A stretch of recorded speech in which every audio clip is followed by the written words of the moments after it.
من فترة انعمل مؤتمر الأمم المتحدة للتغير المناخي بمصر. هذا الشيء عصب كتير نشطاء لحقوق الإنسان. فكيف يعني بينعمل مؤتمر لمعالجة أزمة كارثية ببلد فيها أحد أكثر الأنظمة اعتقالاً للنشطاء والصحفيين والثوار؟ كأنه أمور مثل الاضطهاد والتعسف ما إلها علاقة بالتغير المناخي. كيف منوثق بالمنظمات البيئية يلي بتاخد هيك خيارات بتغض النظر عن هاي الأمور؟ بهالحلقة رح أحكي عن سياسات المؤتمرات البيئية تاريخياً، كيف ممكن تكون مفصولة عن الواقع وإمتى بتنجح، وشو بتقترح النسويات البيئيات كحلول بديلة.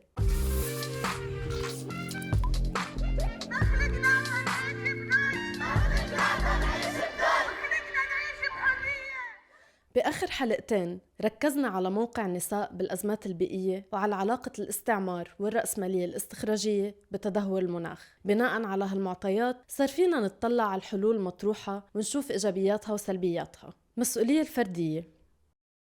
كتير من الحلول للأزمة البيئية بتركز على المبادرات والمسؤولية الفردية. هذا الشيء مهم لأنه لما نعلم الأطفال بالمدارس كيف يفرزوا النفايات، كيف يحافظوا على نظافة محيطهم، نحن عم نخلق أجيال واعية أكتر. لكن هالشي مش كافي، خاصة إذا ما كانت الحكومات عم تعمل تغييرات جذرية بالمقابل. مثلا كانت تيجي الجمعيات على مدرستي أنا وصغيرة ليعلمونا كيف منفرز النفايات. كنا نفكر إنه ليش بدنا نفرز النفايات ببيوتنا هو ما في معامل فرز شغالة أو حتى سلات زبالة للفرز بالأحياء. كيف ممكن هالخيرات الصغيرة تعمل أثر إذا ما في بنى تحتية بتساعد؟ كيف أساسا نتشجع نعمل هالمبادرات إذا لما نروح على البحر لنتسبح منلاقي أنابيب المجارير عم تكب وسخها حدنا؟ تركيز على التعداد السكاني.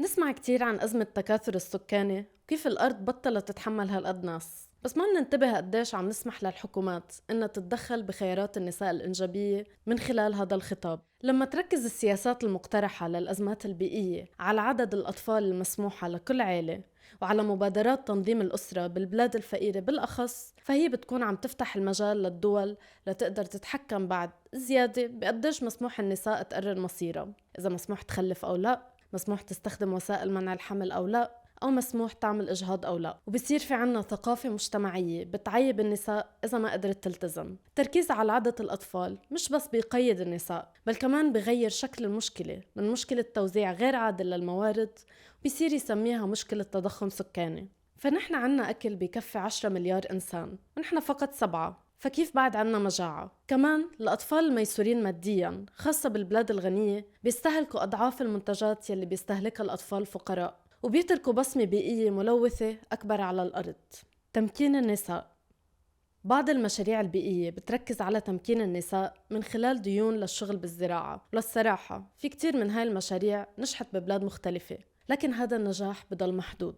ففي عنا إثباتات ودراسات بآخر عقدين تنتقد الآثار العكسية يلي ممكن تسببها الديون. فلما البنك أو الجمعية الخيرية تعطي دين للنساء ليعملوا مشاريع زراعية، قليل ما ياخدوا بعين الاعتبار أي زراعات مطلوبة وقديش هالمزارعات عندهم قدرة على منافسة الشركات الكبيرة يلي قادرة تنتج محاصيل أكبر وأرخص. فبتفوت كتير نساء بدوامات دين بيخسروا فيها مصاريهم وبيضطروا يشتغلوا زيادة بأجور أوطى أو حتى بدون مقابل بس علشان يسدوا هاي الديون. مثلا في دراسة بالأردن عن هاي المشاريع حكت عن قصص النساء يلي عم تفوت بدين ورا دين ومنهم عم ينسجنوا بسبب عدم قدرتهم على المنافسة أو سداد الديون.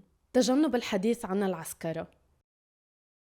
في إهمال لدور الحروب والعسكرة بالتلوث البيئي، فالحكومات يلي بتجتاح وبتقصف وبتدمر التنوع البيئي للبلاد الأضعف ما بتتحاسب، خاصة لما تطلع تبيض صورتها من خلال غسيل الأخضر. يعني بتطلع بتقول ليكو يعني أنا هدمت قرية بأكملها بس بنيت محلها محمية شجر، أو ليكو أنا عم بقصف هالمنطقة وبستخدم أسلحة أبيد فيها البشر والبيئة بس جنودي عم يستعملوا أحذية فيجن.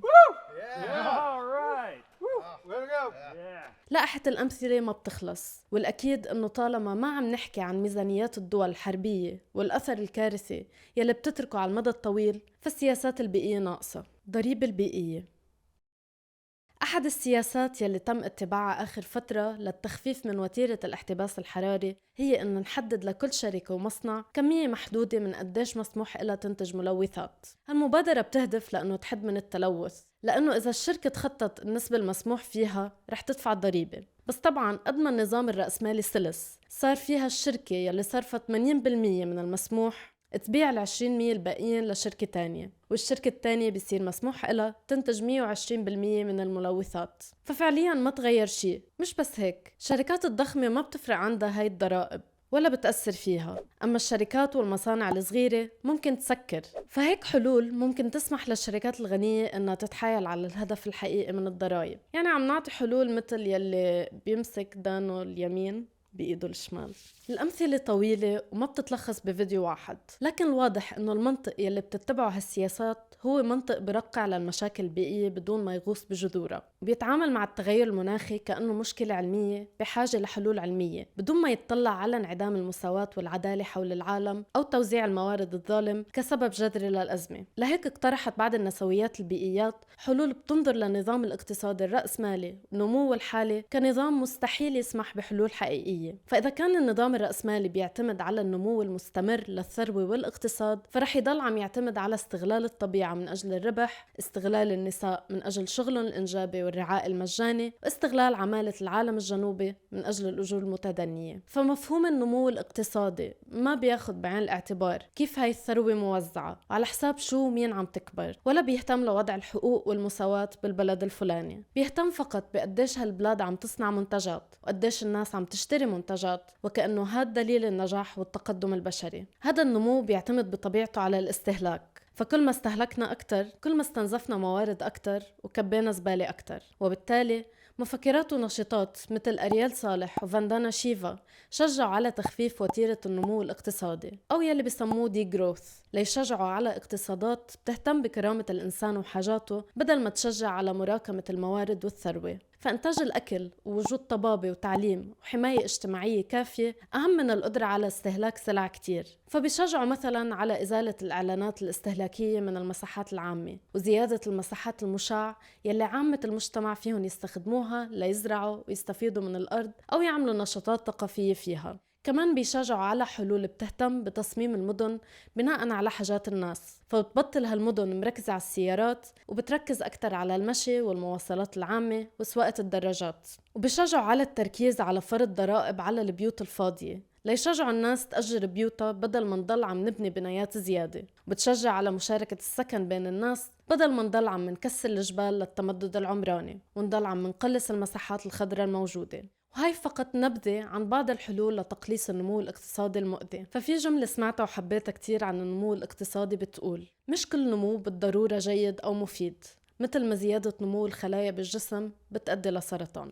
بحب أعرف آرائكم بالتعليقات عن الاستراتيجيات المختلفة من أجل العدالة البيئية، وإذا بتحبوا تشاركونا أمثلة عن مبادرات عم تتعامل مع التغير المناخي خاصة من قبل نساء وأقليات مهمشة. إذا حبيتوا هالفيديو اعملوا له لايك وشاركوه. إذا حبيتوا تدعموا القناة مادياً فيكم تتبرعوا عبر باتريون. بشوفكم بالحلقة الجاي.